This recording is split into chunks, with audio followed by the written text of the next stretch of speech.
Good afternoon, everybody, and welcome to our 30 on Thursday. Thank you for joining us today.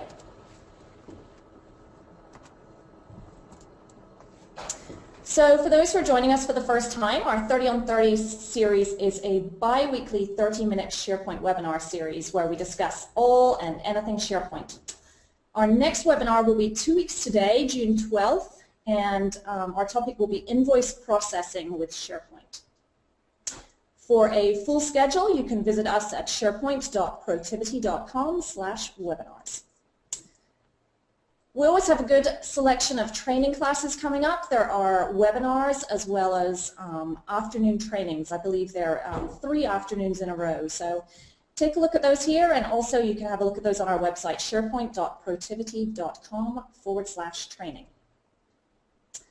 So today's session is being recorded, and you can view all our past sessions, again, on our website. If you have questions, you will see the pane on the right-hand side. You can put your questions in our window pane.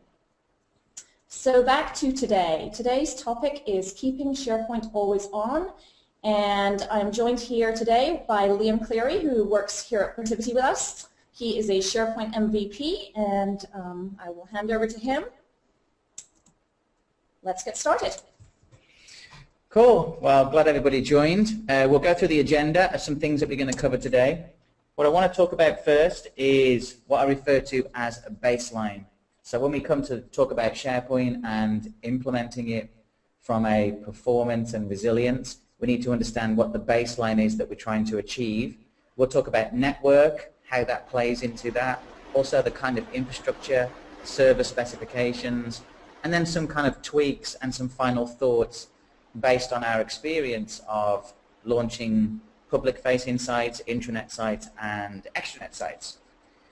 So when we talk about a baseline, we're talking about almost performance metrics and things that we would like to set. So if I look at the front end, so remember that a SharePoint environment is broken down into a bunch of application layers. So your front end, historically SharePoint servers at the front end were called web front ends or whatever else they might be.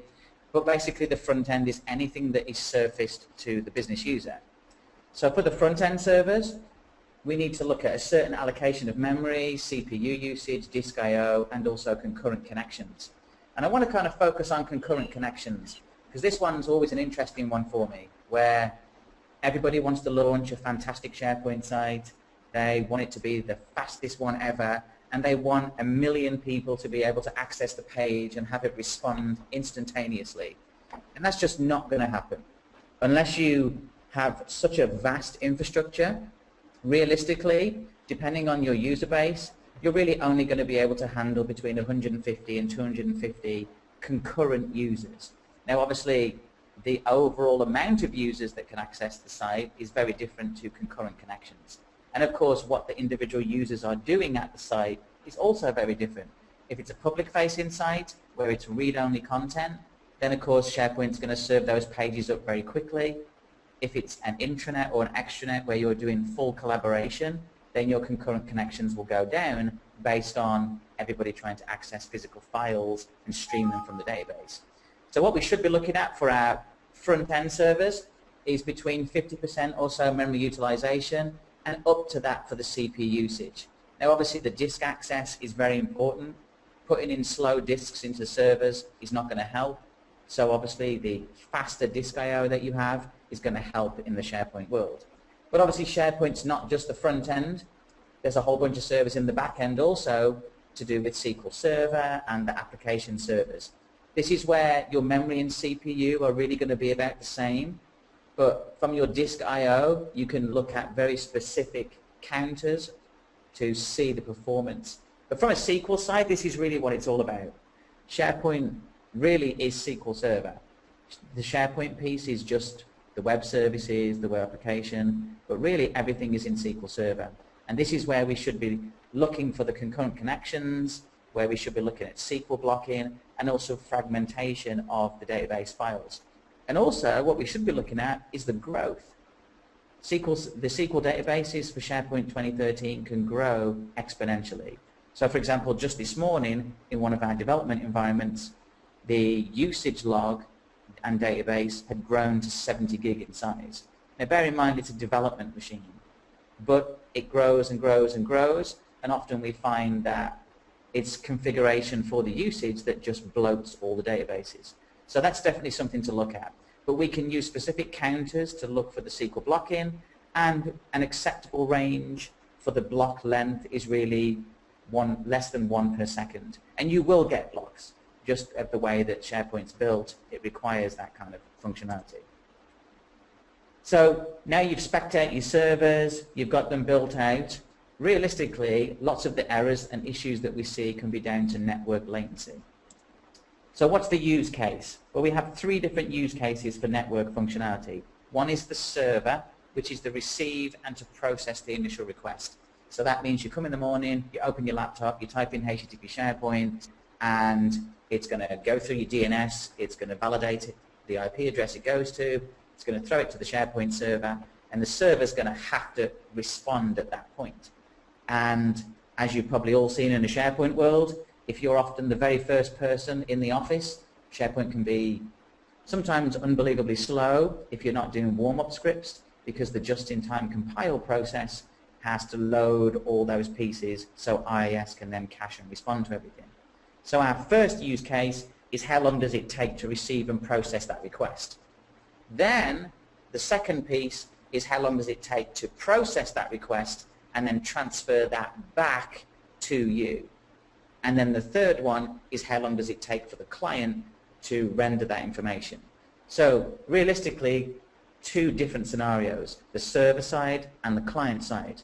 Too often, everybody focuses and blames the server because, well, it must be SharePoint server, it's really slow, when actually it could really be the round-trip response, or it could be the client, the browser, IE, Firefox, Chrome, just taking a long time to render that information.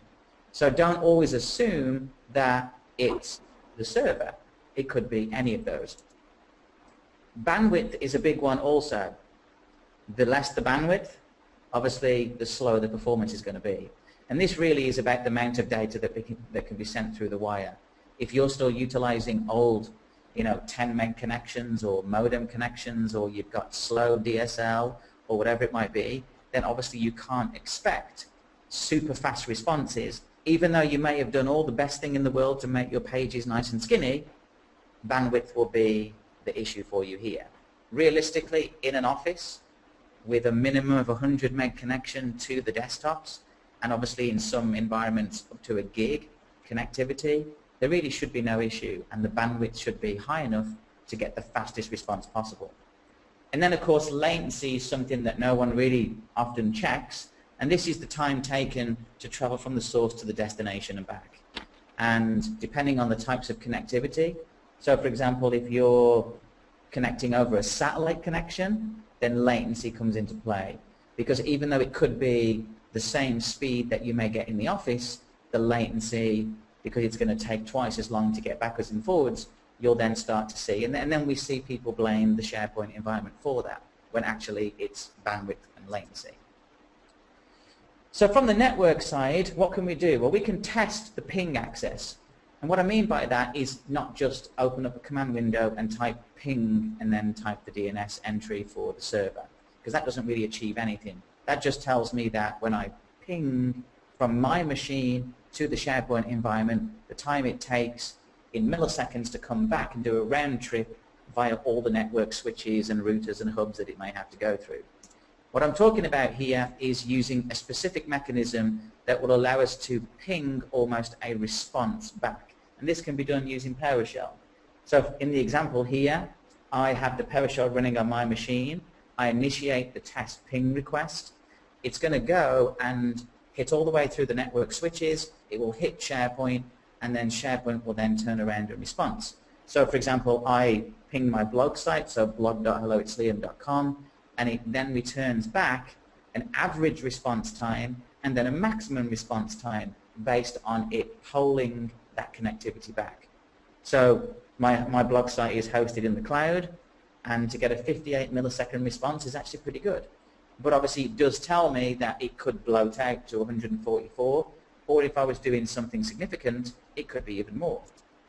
So you can test that ping and that network latency, there's a great article on MSDN and a script, a PowerShell script that you can download using this link that will allow you to do this ping test to go back and say, tell me the full response time back from start to finish. And that's, for you as an admin, that's a great thing to have. When someone calls up and says, oh, it's really slow, it's not loading, you can get them potentially to run a script, or you can go and run a script on their machine for them to see the performance and the speed. Then, of course, you can do other work, like you could run a path ping or a trace route to see where things are going. Now, the second piece on top of that, it's great that you've got that ping response, but we also need to know the time to get the first byte of data, which is very different, because that's effectively what happens when you type in HTTP SharePoint in your browser, and it hits the server and then responds back. So this is done. There's a great article on Microsoft TechNet for this. This allows you to pass in a list of strings, which will be the URLs, and then you can run it using the PowerShell site URLs, ping URL. And this will give me, so for example here I used SharePoint.Protiviti, and then the other one is an internal one, to go back and say, how long does it take, what's the duration, what's the first time that you saw a request, and what's the end time to get that byte returned back. So this is something that you should be doing. Too often we focus on, I need to make the pages really skinny, and we don't actually focus on, well, how fast is it from the client machine that we're trying to get to? Or we do an invalid test, which would be, we test it from a machine that's almost directly connected to the SharePoint environment, which doesn't work. So we should be testing from a home machine, if it's an external facing site, for example, extranet or public facing site, and even in the office, we should be picking a cross set. So for example, in the offices where we are now, we have 3 floors in the building where staff would sit. Technically, to performance test correctly, we would do a test from each floor to diagnose if there was any issues with the network connectivity, if there was a slower switch or a hub on one of the floors, or the traffic was being routed somewhere where it shouldn't go. So these are the first things that we should focus on. Now, of course, once you've got your network configured, because of course you speak to your network guys, they're going to tell you the network's going to be fantastic, there's going to be no issues with it. I actually worked with a client back in the UK where we built the SharePoint environment, we had clustered SQL servers, it was really resilient, full performance, really fast, and then overnight it mysteriously got really slow and nobody could do anything. And we tracked it back to the network, which meant we had to have long conversations with the network guys who weren't really happy that we were blaming them. And after about a couple of hours of testing, we found that they plugged network traffic into a specific switch that was bouncing traffic all over the place, and it really was the network. And SharePoint got the blame for that. So maybe it's time to start there and work our way back up. Now obviously to mitigate some of the other issues that we get, which can be server spec, we have this idea of a small server for SharePoint or SQL, and these ones are going to be 8 gig of RAM upwards. They should be 64-bit, 4 cores anyway, and then hard disk space should be 80 gig, and that will be the system drive, and then you can add whatever else that you want to. But that's a really small one. For a production environment, you wouldn't really choose the small environment. You may go with a medium. A medium environment for those servers would be 16 gig of RAM plus, obviously 64-bit processors, maybe double the amount of cores, and the disk space can still stay the same. But you could go to the large. Now obviously this one's based really around the amount of data that you might have. So for example, if I was building a SQL Server infrastructure and I had anything up to 2 terabytes of data for that SQL environment, then I should be running 32 gig of RAM. If it's more than 2, up to 5, then we should be looking at 64 gig, and then anything above that should be higher. And it should be a minimum of 8 cores and 80 gig. Now obviously, you can have different specs of the servers depending on the topology. And one of the things that I stand by is if you look at the Microsoft documentation, it talks about having these massive amounts of RAM and things like that for the servers. But realistically, if the topology is designed correctly and you move things into various server kind of roles, then you can decrease the resources based on you having more of them. So kind of the message really is, if you have less servers to run your SharePoint environment, you need more processing and RAM power and disk space. The more servers you have, you will still end up with almost the same amount, but it will be split across multiple servers. So SQL Server is great. Now, to make it resilient, so we have this idea of disaster recovery and keeping it always on, the first option that we have is around clustering. This is the old school way of doing it. This would involve maybe 2 SQL servers, 1 active, 1 passive, or an N+1, so 2 active and a passive. And it would involve shared storage, maybe fiber channels, SCSI. It can be very expensive, and it's very complex to kind of put together, but it does give you instant failover. So in the event of an issue, everything swaps to the other node. The node that was passive becomes active, and then we continue working. But that was the old school way of doing it. Then Microsoft released mirroring. Mirroring was great. It meant that we didn't need to have this very expensive fiber storage potentially. Each of the servers had isolated, so we could have single mirroring, which would be we have 2 SQL servers. Let's say we have 2 data centers, 1 SQL server in one in the other.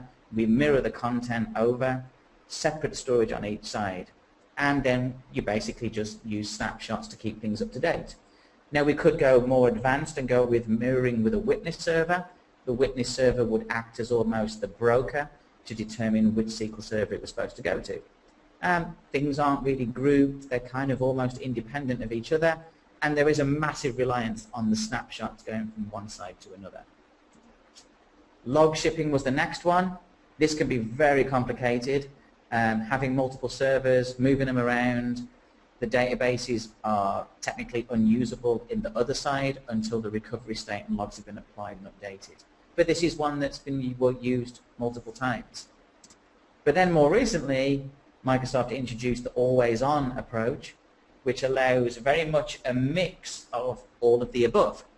So it's based on the Windows clustering platform, it's based on mirroring kind of technology. So the idea is that you have a batch of servers, 1, 2, 3, 4, whatever number of servers that you want to. They each have their own isolated storage. They are connected together into an availability group that allows for asynchronous backups of those databases to be taken from the primary and then streamed to all of the other secondaries so they are always up to date. And then the idea is, which is very similar to mirroring, is that we introduce a listener or a virtual IP address and name that SharePoint then communicates with. So all the communication hits the listener will then determine which server it needs to fail over to or access. And the failover is automatic. Now the key here is, if you have 3 servers, for example, in an always-on, 2 of those will do automatic failover and 1 of those will be a manual. So obviously you need to be careful when you architect out the always-on environment to make sure that it caters for all of that. And this is the most preferred one. This allows us to do cross data center, cross subnet, and it's a great option for using SharePoint servers. Now, the topology has kind of changed. So this is one of the Microsoft diagrams where they show and depict the traditional model that we used to go with. We had web servers, we had database servers, and then we had the application server roles kind of squashed into the middle. Now moving forward, Microsoft kind of pushed us a different route to go down the streamline model, where everything is moved into its specialist roles. So for example, 2013 gives us distributed cache and request management servers that we can move. We have the front-end servers. Notice they're not called web servers anymore. They're just front-end servers. Then we have the batch processing servers, which are the equivalent of the application servers. And then we have specialist workloads, where you can really start to move everything out and isolate it to make it more performant. And of course, we still have the database. So the idea is here that we can move functionality into specific layers, not only from a security perspective, but also from a performance. Because ideally, remember those end user requests, we want those to be as fast and as quick as possible. If our front-end servers are also hosting a bunch of other services, then the response times will be significantly slower than if they were just dedicated to that specific purpose. So what kind of topologies do we actually have? We obviously have the one server topology, which is the one that we actually see quite a lot of. Even for production environments, they may have one. We actually see more of the two-tier farms now, which will be I have a dedicated SharePoint server and a database server. Now, of course, I don't have to explain how non-resilient they are. Your database server goes down, you've got nothing. Your SharePoint server goes down, you've got nothing. They both go down, nothing works. So it's not really the best, but this is a good starting point for smaller organizations, or even if you're moving stuff into the cloud where you have a better uptime, this can be a good option. Then we move to the 4-server farm, which is really everybody's kind of first foray into making it a little bit more resilient. We're not making the database or the application tier. We're really looking about the user requests. And this is when we start to load balance and say, well, I want to make sure that the end user requests are distributed evenly so the end user doesn't call me on the phone all the time. Then we move to the 6-server farm. This is really the first fully resilient topology we can go for. Multiple servers at each application layer. So SQL servers potentially running always on or clustering or mirroring. Web servers are going to be load balanced. The application servers are going to be split by specific role. So for example, one of those will be focused on search and crawling the content. The other one will host all of the other services. And then of course we can scale even further. Notice we introduced Office Web Apps now. Of course, if you didn't know, Office Web Apps in 2013 now requires separate server installs. They can no longer be wrapped into the 2010 environment like it used to be. So this time we're scaling, but we're using full load balancer, and we're load balancing the Office Web Apps too. So this is what's great about the 2013 platform specifically, is that all layers can now be load balanced. Obviously, the application layers and the SQL layers, you're not going to be technically load balancing. I mean, SharePoint itself has an internal load balancer for distributed queries that come across for various service applications. But for the end user, it's all going to be load balanced. Then we can go to a large scale farm. And this is where you really can go crazy. You can have separate SQL Server farms. You can have separate SQL Server instances. You can have multiple SharePoint servers. You can have them in one location, another location. So just looking at the large farm, we have multiple web servers. We have dedicated web servers for crawling, different query index boxes, different services, sandbox code. Everything can be split. And this is one of the nice things about SharePoint. Even from 2010 and upwards to 2013 now, you have the flexibility of moving the roles into dedicated servers. And this is something that we would recommend where possible. Instead of trying to squash all the roles and shove it onto a couple of servers, just invest in a few more servers and split that out so it's slightly more performant. Then of course, everyone talks about the cloud. Often the cloud means something very, very different to everybody. But the cloud, this gives us the idea of we have on-prem and then we have cloud. And so we can now split some of that infrastructure. So on-premise, we chose the load balance scenario. And then with using Windows Azure services, for example, we can spin up other servers on the side. So we can then distribute and access between the two. And we can then utilize things like the always on. Now, obviously, the limitations here are going to be bandwidth. And so when you're looking at building something that's hybrid or something along these lines, which would be the always on cross data center, there are very specific guidelines on metrics of performance as far as ping responses go and things like that. This environment here is using 2 data centers where we have an active environment and then a failover environment, and we have multiple subnets, and we're using always on availability. This one gives you the best of both.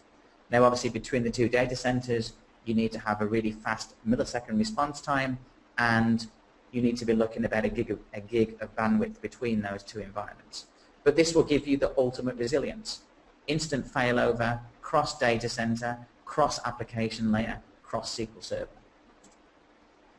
So what kind of things can we talk about for the front end that will give us better performance? So firstly, for the front end, when we build the servers, we should be running IIS version 7 or higher. So that would mean we're running 2008 R2, 2012 R2, and 64-bit servers, obviously. To make things really performant, we should be using a front end and a back end NIC configuration for IIS. So what I mean by that is that we are restricting network, so when end user requests come in, they aren't coming down the same network adapter as all the internal SharePoint communication. And you can read documentation on TechNet about Microsoft IT that follow that kind of design using front and back end NIC configuration. This will increase performance dramatically to be able to say, well, this IP address scheming is for internal, this one is for all external. Load balance the client traffic, even if it's just for your own sanity and to not have endless phone calls saying something's too slow or whatever else. Load balance the client traffic. Then you are able to not only redirect traffic accordingly, but think of it from a management perspective. You can actually take a server out of the load balance, make changes to it, introduce it back, and then drop the other one out. Make sure that IS compression is on for static content. If that's not on, that means every single time someone loads the site, you're going to be ending up with full loading everything back again. And you can't always rely on the browser. Excuse me. Enable caching. We have publishing profiles that can be used. We also have the blob cache. The blob cache should be enabled in the web config. That will allow for larger files based on specific types to be cached and then loaded from there versus loading it back through SQL Server every single time. Now for the back end, we need to limit the database size. Now obviously Microsoft talk about a nice comfortable size of 200 gig. They fully support a 4 terabyte database. In reality, you should never have that. And in some instances, even 200 gig can be too big. So we should be looking at splitting the database sizes down, maybe using multiple site collections versus lots of sites. Because in reality, if your database is 600 gig, your issue is, well, how long is it going to take to back up and how long is it going to take to restore in the event of a failover? Allocate storage for versioning in the recycle bin. Too often nobody worries about that one. I know that 2013 does shredded storage now, but we should still be allocating for that kind of thing. Use templates to manage the storage. Manage the large lists for performance. Excuse me. And separate and prioritize the data among the disks. This is one that we don't see all the time. When people implement SQL Server, everything goes on a C and a D drive, when realistically it should be a C drive for OS, a D, an E, a F, a G, a H, multiple drives and partitions for all of the database infrastructure to be split out into. Also for SharePoint servers, we should have separate partitions for the log files that go into. And in an ideal world, we should have separate spindles of data, hard drives, so it's better performant that way. So from the operational side, establish a baseline for performance, like we talked about in the beginning. Come out with some realistic goals. Saying you want 10,000 people to be on the site at exactly the same time, uploading a 50 meg spreadsheet at the same time is not realistic. Make decisions based on the data, not on technical things.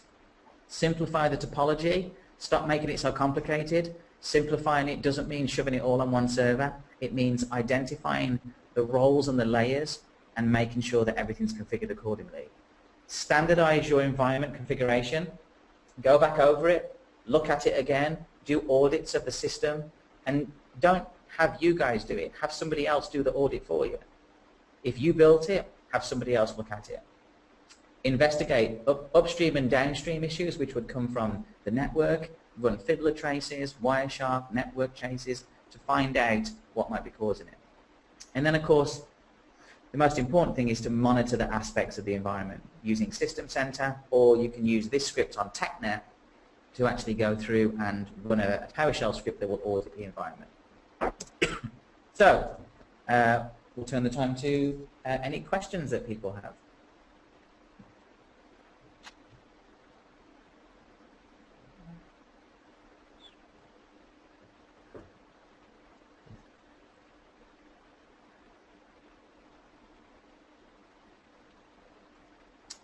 Thanks, Liam. We will just take a quick look and see if we've got any questions here.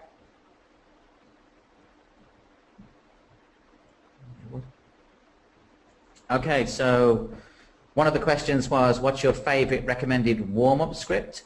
I don't really have a favorite. I mean, one of the ones that we used to use was the one from Microsoft that they came out with a long time ago that's still actually valid for 2013. What I actually quite like right now is using IIS 7.5, the add-ons that are available for application initialization. This allows us to not have to run a script. It's a change to IIS. It basically allows the application pool to be configured in a way that it's always on. And so what that means is that it never has to do a just-in-time compile. It's always available. Now it does mean there's a change to the web config, an application config, and then within IIS itself. Now for lots of clients we still do use regular scripts, and they're all about much of the same. There's not that much difference with each script. Realistically, you can run a one-liner. If you go to one of my friends, Todd Clint's site, he has a one-liner of PowerShell that allows you to just paste it in and it runs a just-in-time compile. But the one that you mentioned, the SP Best warm-up one, that's always a good one, but there are multiple ones there now, and any of those would work.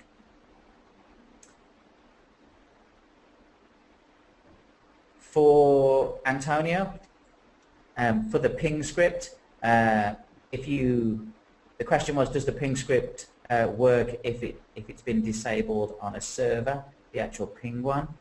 So if there's no ping response that comes back, then yes, for the initial ping script, it obviously won't get a response back. The test ping kind of script is more about doing the testing almost like a web client would test. So imagine opening the browser and then loading the site. It does that kind of ping response, not an old-fashioned ping from like a command prompt. But yes, that was a great question. If ping has been disabled in a secure environment, then that would be an issue. Well, thank you, Liam. I see some questions about the presentation. Just to remind everyone, it will be posted on our website in the next few days, and we will be back here again in 2 weeks for our next 30 on 30 presentation. So thanks for joining us, everyone, and have a great day.